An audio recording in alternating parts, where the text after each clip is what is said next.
cet été, c'est vraiment un pivot dans cette ascension planétaire. Donc tout le monde avance à son rythme, bien sûr, et tout le monde fait de son mieux, mais on ne peut plus se permettre d'avancer avec de telles lourdeurs parce que ça devient vraiment handicapant, que ce soit sur le plan physique, ça crée des maladies, les états émotionnels, voilà, et puis la vie file, quoi.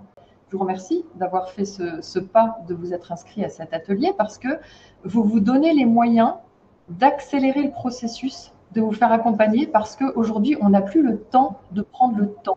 C'est-à-dire qu'on a chacun notre rythme, mais en même temps, ça crée des dommages. C'est ce que je remarque autour de moi. Donc, eh ben, on est là pour vous donner un petit coup de pouce. C'est ça. Et on s'est laissé complètement porter par cette idée. Et voilà, donc c'était pour faire un Oui, parce que je pense que mon cheminement, en fait, n'est pas un cheminement unique. Je pense qu'il fait vraiment écho.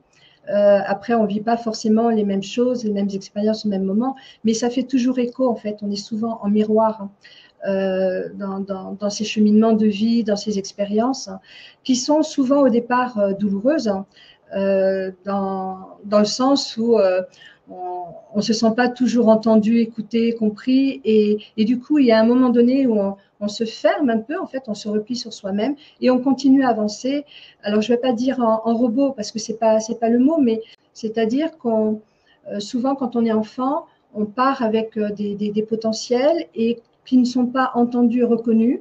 On les garde en soi. Pour un moment donné dans la vie, au fur et à mesure du chemin, on s'aperçoit, on rencontre des gens, on s'aperçoit qu'on peut en parler et qu'on peut s'exprimer au travers de ce qu'on est vraiment.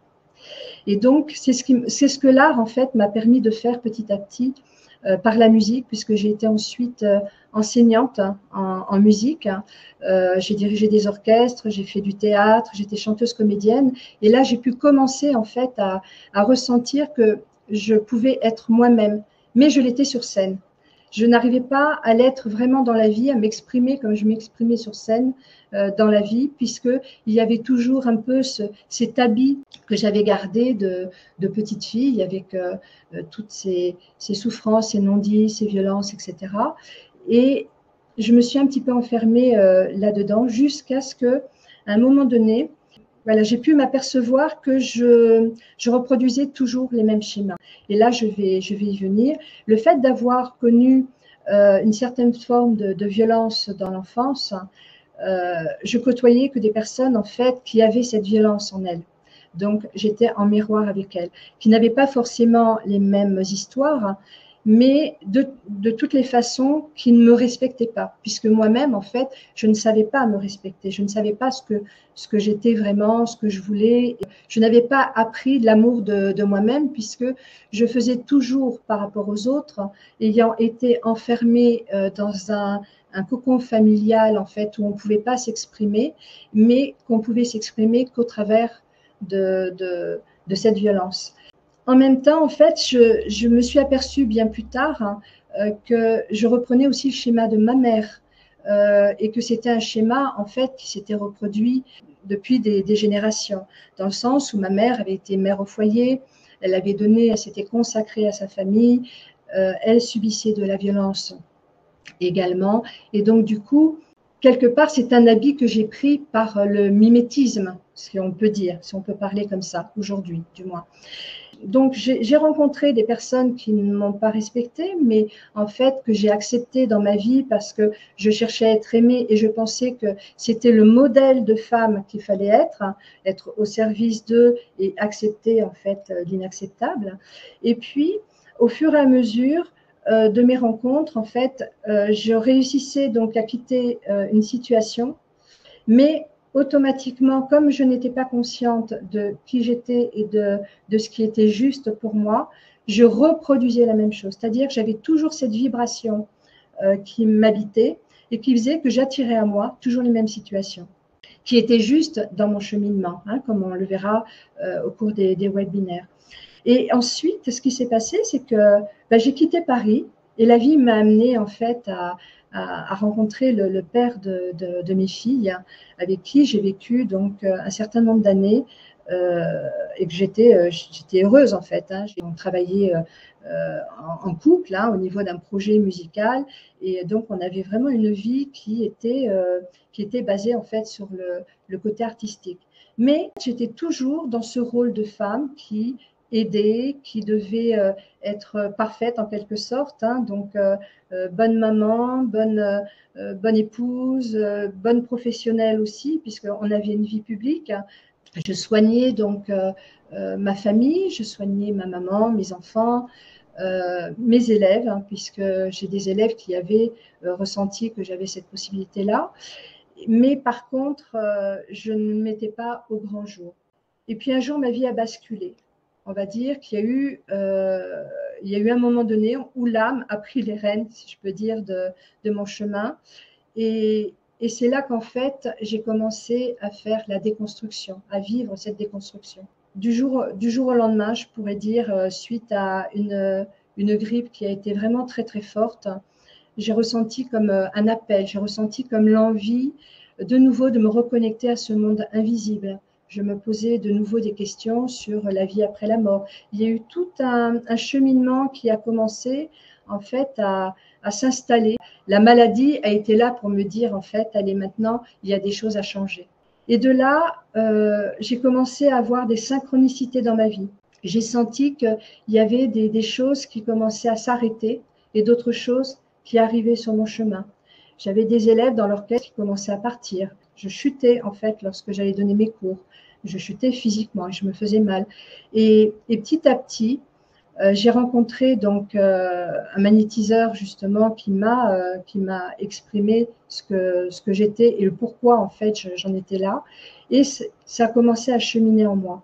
Et petit à petit, j'ai commencé à avoir de plus en plus de clairvoyance. Il y a eu des synchronicités où j'ai été appelée à faire des soins, à aider. Et de l'autre côté, l'école de musique a commencé petit à petit à partir de ma vie. Et j'ai eu le plus gros, on va dire, renversement qu'il y a eu dans ma vie, qui était le plus douloureux, ça a été quand j'ai quitté mon couple. C'était un appel de quitter en fait une vie de famille, comme ça, du jour au lendemain, comme si ma vie n'était plus là, comme si je n'avais plus de racines, mais que j'étais appelée en fait à aller soigner. Moi-même, je ne comprenais pas du tout ce qui se passait. Je sentais que je commençais à ne plus ressentir les gens de la même façon, que je commençais à ne plus avoir les mêmes intérêts. Moi qui étais une maman qui aimait bien faire les soldes, qui aimait bien en fait faire la fête aussi hein, dans mes groupes de théâtre, etc. D'un seul coup, je n'avais plus du tout d'attrait pour ça. Et je n'étais pas du tout dépressive, mais j'ai redécouvert en fait que j'avais envie de solitude, j'avais envie d'être en reliance avec la nature, que j'avais envie de comprendre ce qu'il y avait en fait de l'autre côté, vraiment, le sens de la vie, puisque quand une vie s'écroule comme ça du jour au lendemain, en fait, on se demande mais pourquoi on est là? Qu'est-ce qui se passe? Tout ce qu'on a pu vivre avant et faire avant, d'un seul coup, c'est comme si, c'est pas que ça n'avait plus de sens, mais c'est comme si on allait complètement dans un autre monde. Donc, je pense que je ne suis pas la seule dans vous qui êtes présents et présente aujourd'hui à avoir vécu en fait cette impression de ne plus être à sa place. Voilà, de ne plus être à sa place et d'un seul coup d'être comme si on était vraiment nous-mêmes. Alors au départ, j'ai eu l'impression d'être quelqu'un d'autre, mais parce que je n'avais plus du tout, même plus les mêmes envies de voir les mêmes personnes, de comment dire, j'avais besoin de m'extraire. Je me sentais dans un monde parallèle avec les personnes en fait qui m'entouraient.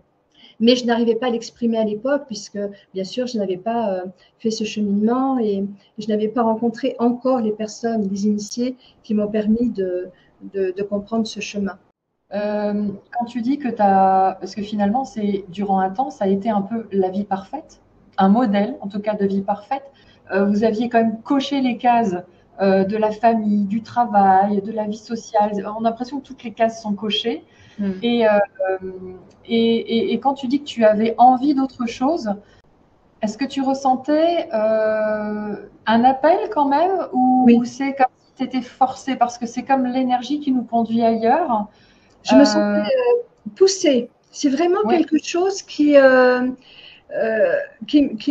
voilà, comme si, même si je voulais me retourner, en fait, c'était plus possible. Voilà. Voilà, il y avait vraiment des synchronicités qui faisaient que quand je me retournais sur mon passé, quand j'avais des peurs, hein, parce que d'un seul coup, je me suis retrouvée matériellement, en fait, quand même assez démunie. Mais c'était quelque chose de très fort, qui est assez inexplicable.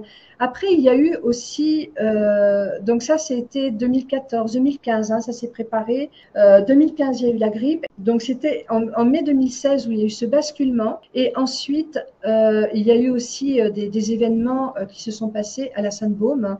J'avais besoin d'aller là-bas pendant 3 jours. Et j'ai ressenti un appel du cœur. C'est-à-dire que c'est la première fois, je ne savais pas ce que c'était non plus, hein, toutes ces sensations que je sentais dans le corps.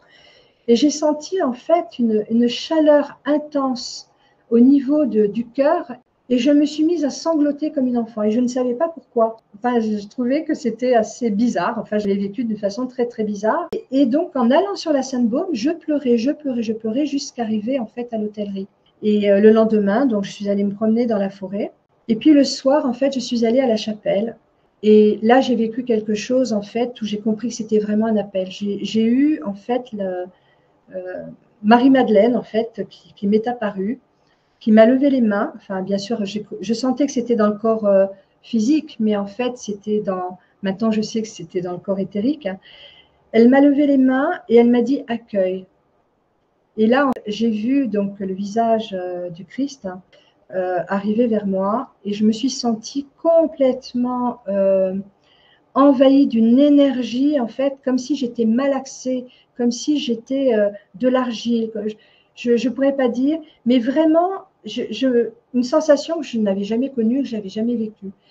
Et en sortant, je me rappelle, en sortant de la chapelle, je me suis mise à pleurer et j'ai demandé aux petites sœurs qui mangeaient à l'hôtellerie à la table avec moi, je leur ai dit, mais qu'est-ce que c'est que cette cérémonie? Elles m'ont dit que c'était l'adoration, en fait, de l'enfant Jésus. Et moi, j'étais pas du tout pratiquante. J'ai toujours été attirée par les lieux sacrés, toujours attirée par la nature, qui est un lieu sacré. Mais par contre, voilà, j'étais pas du tout pratiquante, j'étais pas du tout dans tout ça, en fait. Et même, ça me dérangeait bien souvent.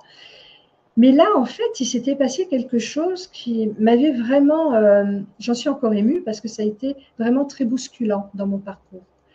Le soir, donc après le repas, j'y suis retournée et je suis allée méditer auprès de la statue de la Vierge qui est dans la chapelle un petit peu sur le côté. Et pareil, je me suis mise en méditation et d'un seul coup, je ressens la même sensation énergétique, si bien que j'avais tellement l'impression d'avoir été transformée au niveau du visage. Je suis allée me regarder dans le miroir pour voir si j'avais le même visage. Dès que je suis rentrée dans ma chambre, je me suis regardée, voilà, j'avais l'impression d'avoir changé de visage. Mais j'ai compris bien plus tard, en fait, que ça avait été une reprogrammation. Voilà, si je peux parler, m'exprimer comme ça, au niveau énergétique. Il s'est passé quelque chose à ce moment-là qui a fait que mon chemin a été vraiment un chemin, je pourrais dire, initiatique, où là, j'ai commencé vraiment la déconstruction.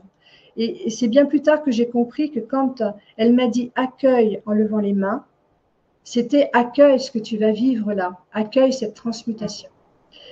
Et ça m'a été expliqué après par des personnes initiées que ça a été une déprogrammation pour une reprogrammation.